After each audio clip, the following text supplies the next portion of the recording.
சுவாமியே சரணமையப்பா, சபரிமலை சாஸ்தாவே சரணமையப்பா. தந்தி தொலைக்காட்சி நேயர்கள் அன்பருக்கும் இனிய மாலை வணக்கம். இன்றைய தினம் ஆன்மீக அன்பர்களுக்கு ஒரு முக்கியமான தினம், ஒரு பொன்னான தினம்.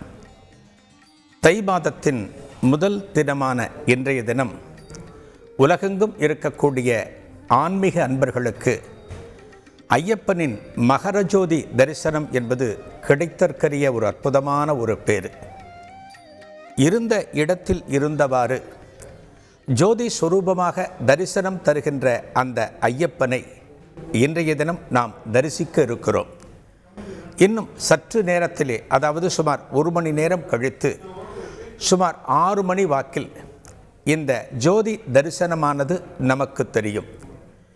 தெய்வம் எந்த ஒரு காலத்திலும் ஜோதி சொரூபனே என்று நாம் அழைக்கிறோம்.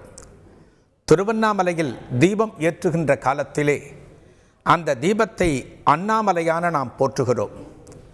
அதேபோல தீப வழிபாடு என்பதும் நமது கலாச்சாரத்திலே முக்கியமான ஒன்று. அந்த வகையிலே இன்றைய தினம் தை மாதத்தின் முதல் நாளன்று மகரஜோதி தரிசனம் சபரிமலையில் இருந்து நமக்கு கிடைக்கப் போகிறது. இருந்த இடத்தில் இருந்தவாறு ஐயனை, இந்த ஜோதி சொரூபனை நாம் அனைவரும் தரிசிக்க உள்ளோம். உலகெங்கும் எத்தனையோ ஆலயங்கள் இருந்தாலுமே அவற்றுள் முக்கியமான ஒரு ஆலயமாக, ஒரு பிரதான ஆலயமாக சபரிமலை ஐயப்பன் ஆலயம் போற்றப்படுகிறது. ஒரு ஆலயம் என்று சொன்னால் அது நகரத்திலோ அல்லது ஒரு கிராமத்திலோ காணப்படும். ஆனால் இந்த சபரிமலை ஐயப்பனை நாம் தரிசிக்க சென்றால் காடு மலை எல்லாம் கடந்து செல்ல வேண்டும். எத்தகைய கஷ்டங்களையும் ஏற்றுக்கொண்டு, எத்தகைய இடர்பாடுகளையும் எதிர்கொண்டு பல லட்சக்கணக்கான பக்தர்கள் இந்த காலத்தில், அதாவது மண்டல காலத்தில் சபரிமலைக்கு சென்று ஐயப்பனை தரிசிக்கிறார்கள். அந்த ஐயப்பனுடைய தரிசனம் தங்களுக்கு கிடைத்துவிட்டால் இந்த தை மாதம் துவங்கி வருகின்ற தினங்களில் தங்களது வாழ்க்கையில் மிகப்பெரிய மலர்ச்சி ஏற்படும் என்பதாக ஒரு நம்பிக்கை கொண்டிருக்கிறார்கள். எவரது நம்பிக்கையையும் அந்த ஐயப்பன் ஏமாற்றுவதில்லை. ஐயப்பனை பற்றி எத்தனையோ பாடல்கள் எழுதினாலுமே, சொன்னாலுமே, பாடப்பட்டாலுமே அதில் முக்கியமான ஒரு பாடல் வரிகள் நம் அனைவருக்குமே தெரியும். இருப்பது காடு, வணங்குது நாடு. ஐயப்பனுடைய பெருமையை இதை தாண்டி நாம் சொல்ல வேண்டாம். காட்டிலே இருந்து கொண்டு இந்த ஐயப்பன் ஆகப்பட்டவன் உலகெங்கும் இருக்கக்கூடிய பக்தர்களை இயக்கி கொண்டிருக்கிறான், தனது சந்நிதி நோக்கி வரவழைத்து கொண்டிருக்கிறான். இப்பேற்பட்ட சிறப்பு கொண்ட இந்த சபரிமலை ஐயப்பன் ஆலயம் கேரள மாநிலத்திலே பத்தனம்திட்டா மாவட்டத்திலே அமைந்திருக்கிறது. பல ஆண்டுகளுக்கு முன்பு வரை அத்துணை வசதிகள் இல்லாமல் பக்தர்கள் எத்தனையோ சிரமங்களையும் எதிர்கொண்டுதான் அந்த ஐயப்பனை தரிசிக்க வேண்டும். ஆனால் இன்றைய காலத்திலே, நவீன விஞ்ஞான யுகத்திலே பக்தர்களுக்கு எத்தனையோ வசதிகள் அங்கே காணப்படுகின்றன. வருகின்ற பக்தர்களின் எண்ணிக்கையும் ஒவ்வொரு வருடமும் கூடிக்கொண்டுதான் போகிறது. இப்பேற்பட்ட சிறப்பு கொண்ட இந்த ஐயப்பனை ஒவ்வொரு மாதமும் அந்த தமிழ் மாதத்தின் துவக்கத்தில் வணங்கலாம் என்றாலுமே, இந்த மண்டல காலத்தில் ஐயப்பனை தரிசிக்கச் செல்கின்ற பக்தர்களின் எண்ணிக்கை தான் நாம் அனைவரும் வியந்து பார்க்கிறோம்.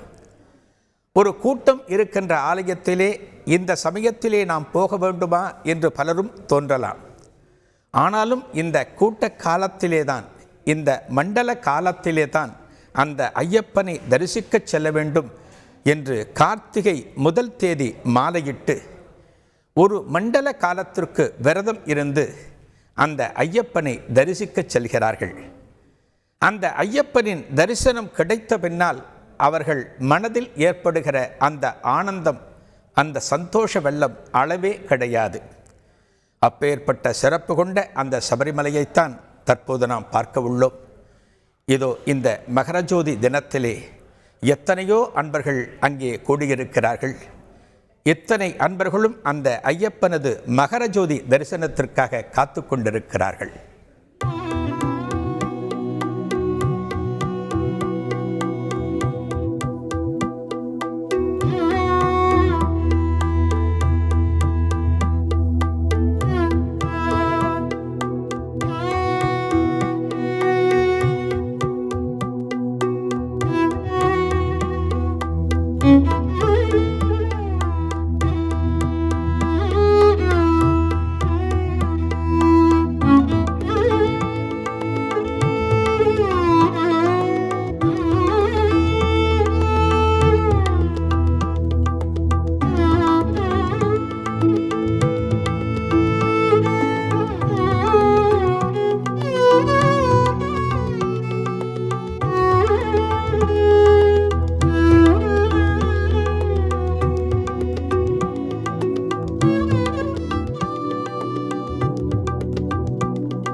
செய்திகளை உடனுக்குடன் தெரிந்து கொள்ள உடனே சப்ஸ்கிரைப் பண்ணுங்க.